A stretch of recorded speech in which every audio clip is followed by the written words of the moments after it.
Hi everybody, Dacob here. Welcome back to Totally Dacob, your pop culture news broadcast. Well, we try. At least we try. I got some fabulous pop news, you guys. Fabulous. I don't know how many of you have been already consuming movies and television in the 90s.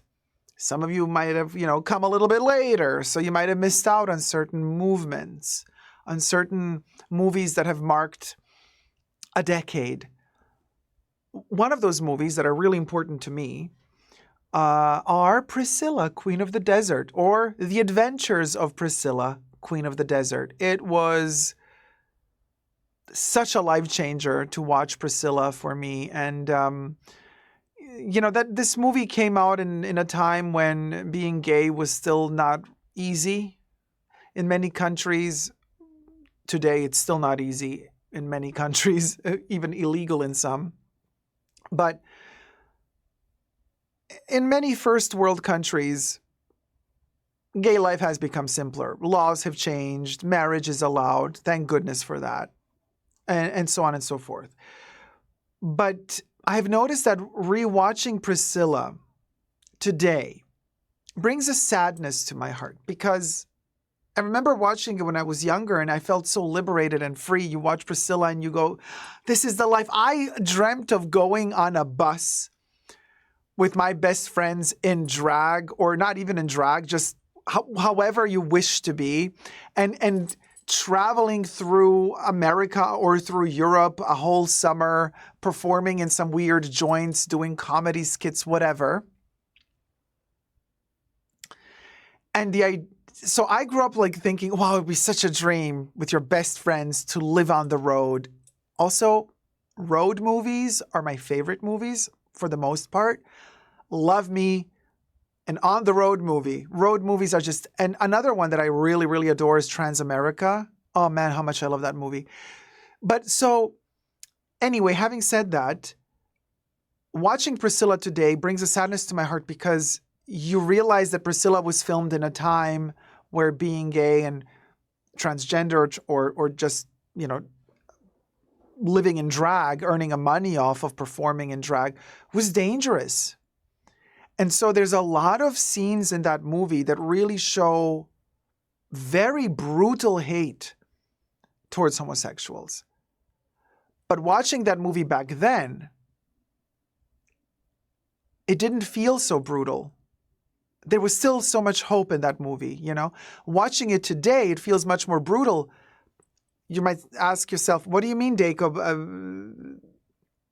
It's the same movie from the 90s. It's just, well, I'm telling you, in the 90s, we didn't have a TV show like Schitt's Creek, where nobody in that show for 6 seasons questions whether or not it's okay to be gay or not. It's like we've come a long way, at least in the first world countries, we've come a long way in terms of feeling that it's totally okay to be gay. There's depending where you come from, obviously, I don't want to speak for everyone, but coming out is maybe less scary today in many instances. We got RuPaul's Drag Race. It's on national television. Everybody can access it. It's much more in pop culture. It's much more open and free. Robbie's asking me in the live chats, oh, Dacob, did you watch Pose on FX? Of course I watched Pose. And subscribe to my channel here while you're at it. Thank you guys. I'm filming this video live on my main Super Dacob channel, so go follow me there if you want to join the chats. And everything I say in this video is for entertainment purposes only, not rooted in truths or facts. Everything's alleged and just my opinion. Now,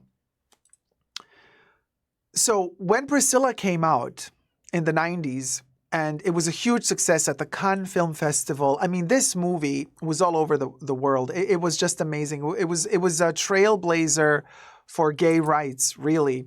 So, but still, to see it today, it brings a sadness to my heart, because I remember how difficult it was back then and how much easier it is today in certain first world countries to be gay or to come out as gay. So there's that duality. The memory of having watched it earlier and watching it today. having said all that, I always wondered when I watched the first Priscilla, like, how are their lives going to be? How does Priscilla... I always wanted a part 2. I always envisioned these characters. I loved all of the characters. All of them. Terrence Stamp, I mean, he was also in Star Wars, by the way. He's just, I mean, he's incredible. Okay. Bernadette. Okay. I always fantasized, like, what would be part 2? That was in the 90s. We got the 90s, we got the 2000s, we got the 10s. We are now in the 20s. Priscilla has come out 30 years ago. Let that sink in. Okay? And now, finally, the director of Priscilla is going to wants to bring out part 2. This is the news. I know it took us a minute to get to the point, but I am so excited. So Yahoo News are reporting Priscilla, Queen of the Desert sequel happening with original stars 30 years after the groundbreaking film. That's the news, and I could not be more excited. So Yahoo News says the original Oscar-winning 1994 film follows 3 drag performers as they travel across the Australian desert. Priscilla is hitting the road once more. In a recent interview with The Guardian Australia, Stephan Elliott, who's the maker and the director of Priscilla, Queen of the Desert, confirmed that the 1994 cult classic would be getting a sequel, with Elliott and the original cast signing on. I am beyond happy for this news. This is so exciting. Really exciting. I would love to be in the movie. By the way, even just to make the coffee for the actors, like, you know what I mean? I don't have to be on camera. I just want to be a part of it. And also, in an interview, Stephan Elliott said several years ago, he said that Priscilla is such a feel-good movie for the whole world. In this interview, he says, and I quote, paraphrase, he said that when 9/11 happened and the entire world was devastated, we didn't know what was going to happen. I mean, it was just like the end of the world, really.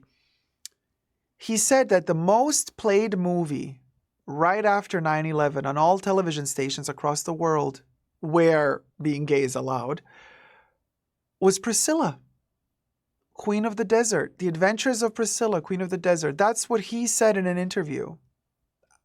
I was very pleasantly surprised to hear that. And I thought it's an interesting tidbit of trivia to know. So I do hope that part 2 of Priscilla, Queen of the Desert, also becomes, for the new generation, a feel-good movie. Evatrice said, this is a miracle, Dacob, in the chats. So the movie, which follows drag queens, Tick, a.k.a. Mitzi Del Bra, which is Hugo Weaving. Hugo, who's also in The Matrix. Adam, a.k.a. Felicia Jolly Goodfellow, acted by Guy Pearce. And trans woman Bernadette Bessinger, Terrence Stamp, as they road trip through the Australian desert on the titillating bus Priscilla. We'll see Elliott return as director, writer, and producer. According to Elliott, the script is finalized, and the creatives are now in search of financiers or financiers. Originally, the writer-director thought that the trio's journey across Australia was over after the first film, but he later changed his mind, telling the outlet, "I had something that needed to be said." The script took him over 5 years to write, he added, telling the outlet that the death of his parents in 2020 and 2023 pushed him to finish the script. "This is not a dire story. It is pretty extravagant. I'm going to give RuPaul a run for her money, let me tell you that," he said. "But I don't want to repeat myself, so it's taking me a long while to come up with something to realize that there's something that needs to be said about tolerance." Elliott also told the outlet he was inspired by the recent political changes of the last 30 years, especially former President Donald Trump's turn in office to continue the film's story. People have been screaming for me to do this for 30 years, and suddenly I had the realization that we're all getting old. We're losing people, Elliott added to The Guardian. And with Trump coming in now, it's all about to erupt again. Somebody said to me, "Is this the right time to make this film?" And I said, "It is the perfect time to make this film." People think of the original film as a lot of costumes and music and great fun, but it's also a dagger in the heart, he added. Guys, this is what I meant earlier.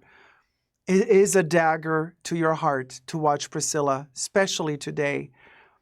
There is a pain in that movie that really hits different when you watch it today as opposed to who has seen it in the 90s or even in the 2000s for that matter. I'm not going to do just tits and feathers, he says. Elsewhere in the interview, Elliott discussed some of the plans for world building in this next film. He teased that although it will take place in part in Australia, the Queens might also be traveling the world. Additionally, the age of the original actors, Stamp is now 85 years old, will play a part in how they expand the world of Priscilla. You have to remember that Tick had a kid. Now that kid has grown up, and now he's got his own family, he noted. We have our 3 principles, but we have to build in the new world. Although the iconic titular bus in the film was lost for many years after the film's production ended, it recently resurfaced in a rural area of New South Wales, as The Guardian previously reported, and Elliott confirms it will make an appearance in the next film. When the bus surfaced, it felt like, is this some kind of celestial lineup? There's lots of work to be done, but we're off. I mean, I can't wait. And Elliott, please write me. I want anything you need, any help you need. Man, it would be an honor to take part in this movie in any capacity. So seriously, it's just amazing. And Elliott, I've worked in the movies as well, so I'm not a complete novice, okay? Go check out my Art Lovers Unite with Vivienne Westwood, if you don't believe me. Or the documentary about Pierre Cardin, I was in that one as well. So come on. Come on, baby. Let's do something together. Anyway, thank you guys so much for watching. Let me know your thoughts and prayers down below. Subscribe to my channel, thumb up this video. And until next time, where's my little Vivienne Westwood fly? There it is. Never forget to never give up on love. Bye.